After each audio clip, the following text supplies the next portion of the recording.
James Dixon. I'm trying to think of the best way to answer who am I. I am simply the son of a father and a mother who didn't know what to do with a child with disabilities. And so I grew under the shadow of my grandmother, her wisdom and experiences.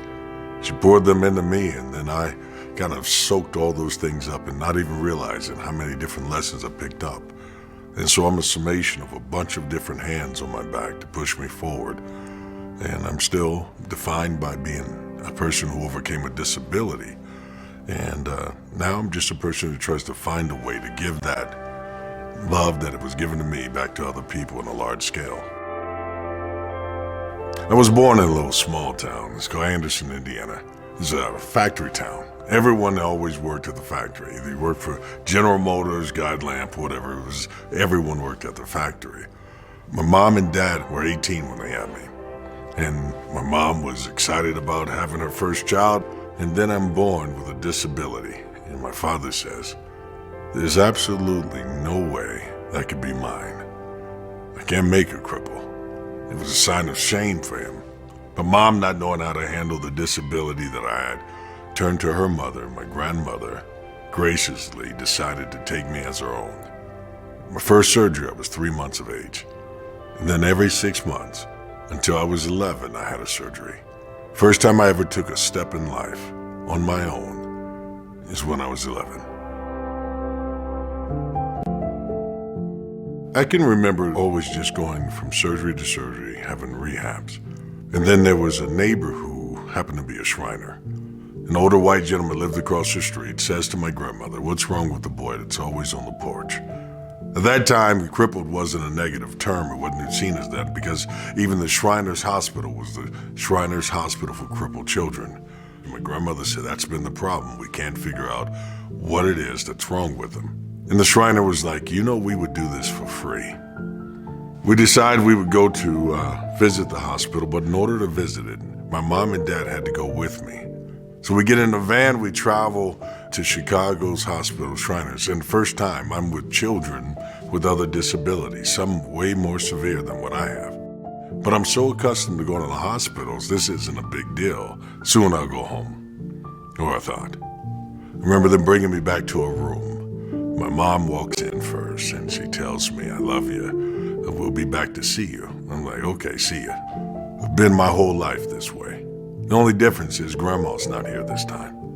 My father walks in as well, and now I'm one-on-one with him, and I don't have the same rapport, but he's there. And he says, if you end up needing me, and he takes a necklace off of him, and he puts it in my hand and said, just mail that and I'll come to you. But it meant something because it's my father, and he gave me something, and I never had that. They leave the hospital, and they put me in a room, and I've got 2 roommates. First time I've had that. But this is great because for me, an only child, I got somebody to talk to and play with. One kid is named Gilbert, he's 12. African-American kid from Chicago was paralyzed from someone throwing him off the Cabrini Green, the apartments, the ghetto there. And the projects were horrible. He's paralyzed from the neck down and he's on my left hand. On my right hand side is a kid named Matt. He's got something severely deformed about his physique because of his abnormality in birth. But his mom and dad are there, and this kid, even though they have to touch him with gloves and it's like an incubator type, this kid's attitude was always fun. He was funny, he was laughing all the time, just really good to talk to. But they would make it so that we would be able to interact with each other, and so they put a mirror on the ceiling.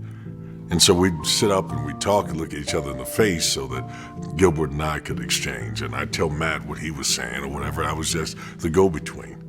And I can remember the day that Matt and his parents went out of the room because he was going for surgery. And we were waiting on him to come back. We're like, see you in a minute, bud. Well, his mom and dad came back and they started giving us teddy bears and thanked us for being Matt's friends. And I said, where's Matt? His dad says, Matt is gone home. And I said, he didn't even come in to say bye or anything. And he said, Matt didn't make it. He's home with the Lord. And it was the first time that I'd ever known that children die. And so although he left us with the teddy bears, all I could think about is what we were all losing. And so becomes a challenging moment for me. And I still don't know what I'm in the hospital for. They tell me it's time to take a bath, and I remember them giving me a bar of soap, and they were like, wash your leg and stuff like that. So I do it and get back into bed. I wake up the next day, and my leg is gone, and no one explained it to me. So when I wake up and my leg is gone, I have this thing called phantoms for the first time. My leg is hurting, although it's gone. The doctor comes in, and I see him coming, and I grab the pillow from behind me, and I'm waiting for him to get close because I'm going to hit him because he took this from me. And as he got close, I swung the pillow. I don't hit him, but they end up tying my wrist to the bed now. My mom ends up coming to the hospital the next day. But when she comes in, she's angry. She says, "What's this I hear that you're talking back to adults and you're swinging at them? You know better than that." "Yes, ma'am." Nurse comes in, and my mom scolded me, and she said he was just a little depressed because he didn't know. And she said, "Well, he needs to understand something. He's a cripple." The nurse says, "You know what? I've been here 30 years. Let me tell you, James is going to one day walk, he's going to run, he's going to play sports." And my mom says, "You don't fill my kid up with hope. You tell him he's going to do stuff he's never done because all she ever judged me by is what I couldn't do." And so she says, "You are a cripple. Do you understand me?" And I go to look at the nurse, and my mom slaps me. "You are a cripple. Now you say it." And out of fear of losing her, I broke. And I said, "I'm a cripple." And so I gave up. When my mom left, the nurse noticed now I'm not talking. And she said, "Do you know your grandmother's phone number?" And I said, "Yeah, it's the one thing I know." The very next day, no transportation, she couldn't drive. She got on a Greyhound bus out of Anderson, Indiana, and came to Chicago, Illinois on her own. She comes into the hospital, and I hear her say, "Where's my baby?"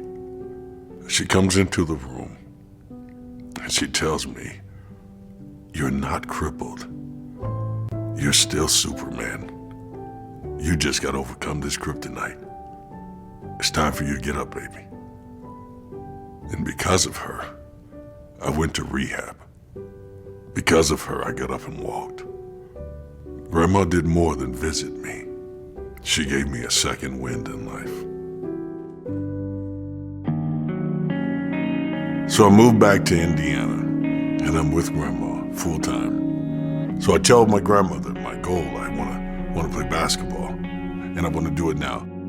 I'm accustomed to hopping around because when I didn't have the prosthetic on, my mobility, I didn't use crutches. I just would hop on the one leg. So I knew I could hop forever. I could jump, and I thought this would be, man, one day I'm a dunk. That's what I dreamed of. And basketball tryouts are coming out in our local school. First day I go to try out, the coach cuts me. I can't keep up with the other kids, can't run. I'm just now learning to do this stuff, but I'm just excited that I'm out here. But I wanted to make the team because I thought this would prove everyone wrong. I was like, "Grandma," he said, "I'm skinny, I need to get stronger." So she went and bought me a weight set. It was a Hulk Hogan weight set. And so we go to the store, we pick it up, and I'm lifting. I come back in a few minutes, and I'm like, "Grandma, check this out. Look how strong I've gotten." She'd feel the muscle and encourage me, like, "You're getting so big." I go back in for 15 more minutes and try it again and come back. And so it became a routine. I'm going to make it. The day they cut me from the team became my motivation to do all the things they did to keep me from the team. He said I have to be able to run the mile in under 6 minutes. I didn't know how far a mile was from the home at first until I saw a billboard that said Wendy's 1 mile ahead. And so I began to run and touch that Wendy's. I did that at 4 a.m. every morning before school. I'd be in my room practicing lateral movement, left to right, the things that I was very weak at so that kids couldn't take advantage of me then. And so the very next year, I tried for the team. Cut me again. And I was like, "All right, what do I have to work on this time?" And he tells me, "Well, You move a little too slow. If you can work on those things, maybe next year. So I come out the very next year, but I practiced every single day. This is a freshman year of high school now. If I can get to my left foot, my good leg, I can dunk on anyone from anywhere. And so I went after this thing. One of the drills that they did was called suicides. That's where you run and touch every line, back and forth. And so I ran, I touched every line. I did this all year long, every day. And so here we are, blows the whistle, we run. And he says, we're gonna keep running until everyone grabs the bottom of their shorts and can't go any further. After a while, I'm the only one running. No one else can keep up. And he was like, again, he blew the horn, we go down, I run, touch the lines again. We come back and I refuse to bend over, I refuse to give in. And we keep going down and back and all the kids are getting angry at me that I won't break, I won't bend. He blows the whistle again and I run down. Now this time, they don't give high-end prosthetics to children. The leg I had was 25 pounds. It just so happened, though, as I was running, I go to take a right turn, and when I do, the front of the foot hits the ground wrong, and it dislocates my kneecap. Coach walks over and he stands over me, said, you sure gave it your all. Stay there, we got an ambulance coming. I pushed my knee back into place and straightened my leg out.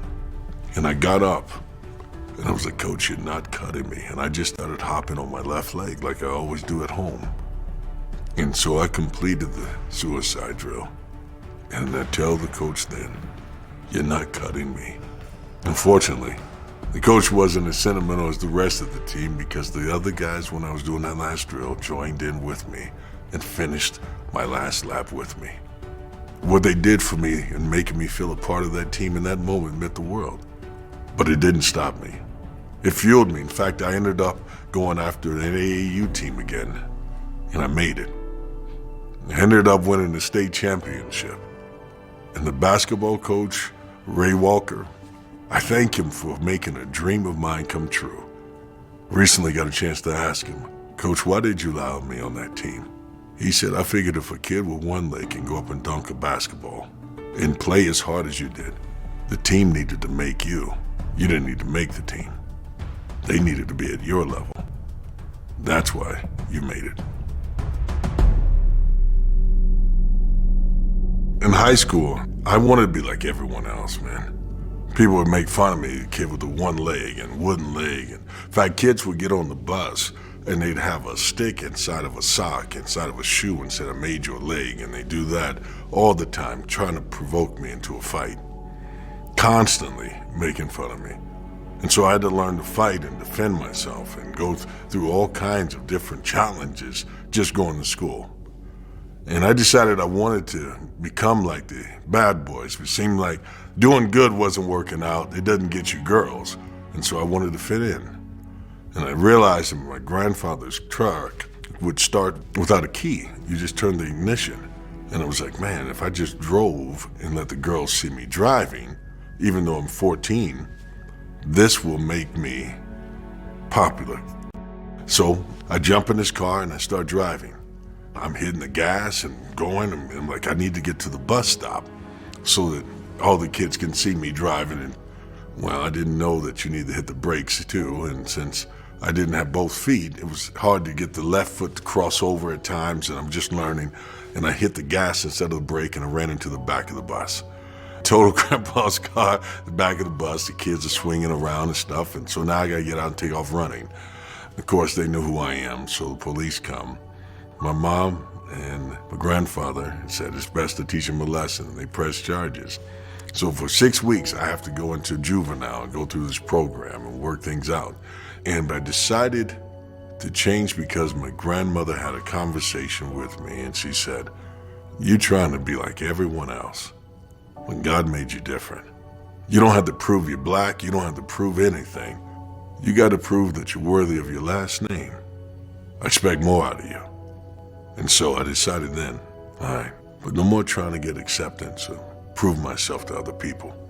In fact, I got back on the bus the next day, and the kids used to shoot dice on the bus. They would sell drugs on the bus. They'd throw paper balls at the driver. And it dawned on me that I need to do something to stop this. Because the bus driver, as she's driving, is crying because people are hitting her. She's so scared, she's intimidated by the kids. And I decided I was going to defend her. And so I sit behind my bus driver. As soon as the first thing hits me, I stand up and say, anyone throw anything else, I fight. And so they stopped throwing stuff. That night, the bus driver comes to my house, and she has a fruit basket. And she turns and she's like, that's the boy I've been looking for. And the bus driver says, I want to thank your grandson. I was going to quit because these kids have been making it like hell for me. And he stood up for me. It was that day that I finally took a stand for someone else other than trying to prove myself to be like everyone else. I made honor roll and became a straight A student. I separated myself from the pack. And when we were playing football, the rumor got out that there was a kid who used the N-word. And the kid that they had chosen that had claimed said it. There's no way the kid would have done it. But all the black kids on the football team decided they would jump this kid. I walked out into the locker room and I see them pummeling this kid and his body is in convulsions. If they don't stop, this kid dies. And so I lay over the top of him and I'm like, hey, stop. I'm not gonna let you do anything else. They end up leaving. Principal ends up coming and asks what happened. I give everyone's name. Now I'm really a sellout, a snitch in the inner city. But I had the choice to make. Do I let you jump on some kid unfairly, beat him to death, and act like I'm cool with it? Or to defend somebody who can't defend themselves? I chose then, and I choose now, to be the kid my grandmother expected. This is how high school ended for me. My brother was murdered, my half-brother by my father. I had so many broken experiences, relationships I never got to foster. But with my brother, I developed one. And when Andre was killed, it was expected I would go out and defend him. It's just the law of the hood. You kill my brother, I gotta do something to you. I had a big fear, if I stayed after I graduated, that I would die. Because if they killed Andre, I'd be next, out of the fear that I might do something. So I graduated on Friday. On Saturday, I was on a bus headed to Minnesota to go to college. Getting out of the hood changed everything. I went to a Christian college, and when I got there, I was going to play basketball. I had a scholarship, and I got there, and I really didn't care about the sport anymore. I wanted to be a school teacher. I wanted to go back and make a difference. I wanted to do something. Maybe I'll become a basketball coach. I'll do any of those things, but instead, I decided to go into ministry. And so that's how I ended up picking a Christian college to go to so I could study to go back. My whole goal, go, learn, go back, change. My first break at college, I came home. And when I came home, man, I'm all suited up because we dressed up at Bible college. I come home and one of the kids that I'd grown up with, graduated with, his name was Brian Lamont Jones. He pulls up and he sees me getting out of my mom's car and he's like, man, how is it? Man, I'm proud of you, man. You're the one. You're the only one who went off to school, man.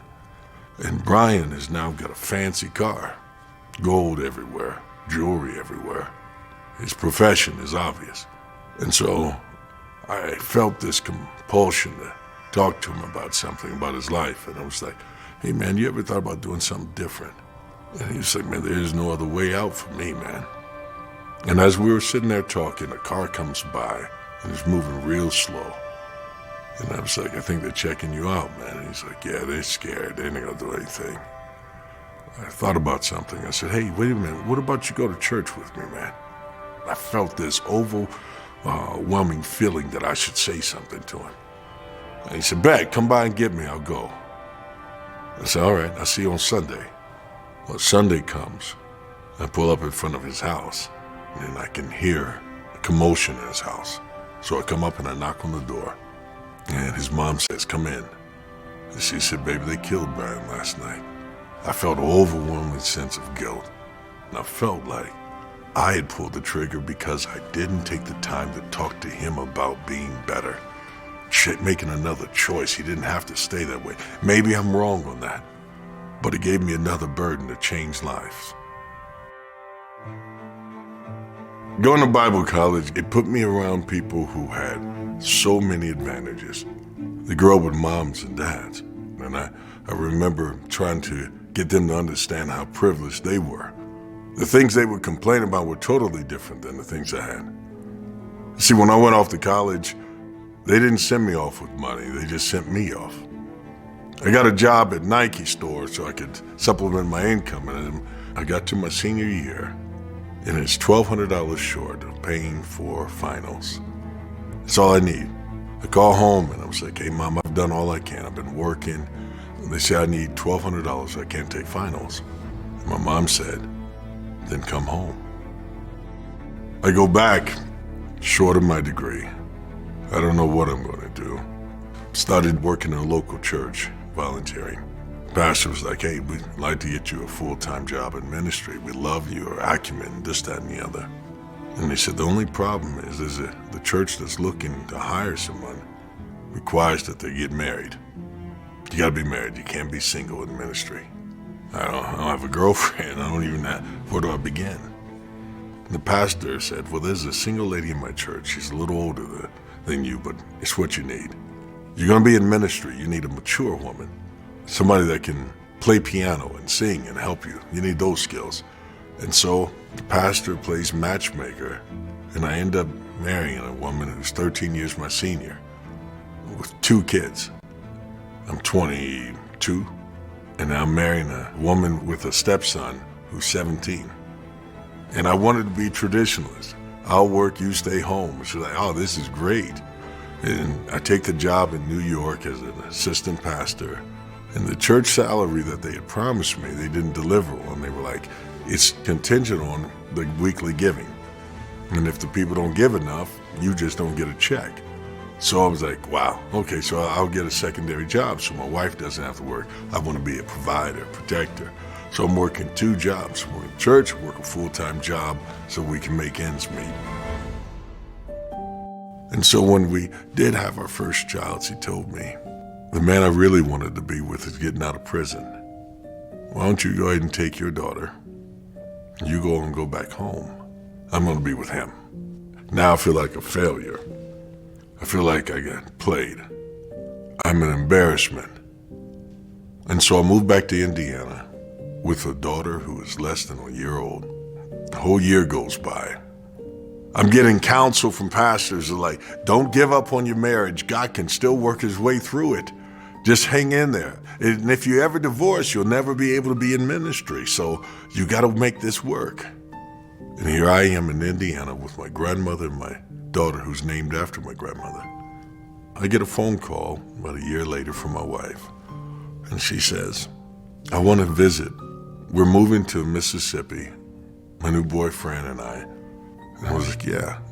My hope is I could sit down and talk with her and be like, hey, let's work this thing out. So my wife pulls up and she's like, we don't even have gas money to make it. Can I borrow a couple $100? I said, yeah. I'm gonna go to the ATM up the street and come right back and give you a couple $100 so you guys can make it. I come back and I give her the money. And she says, can I hold our daughter by myself for now? And I said, let's see if we can get her to hold you. As soon as she gets her hands on it, she steps into the middle of the street and the police pull up and they serve me.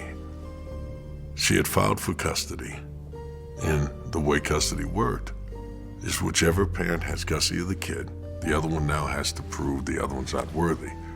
So she needed me to give her money to come and to leave and to take my child out of my arms.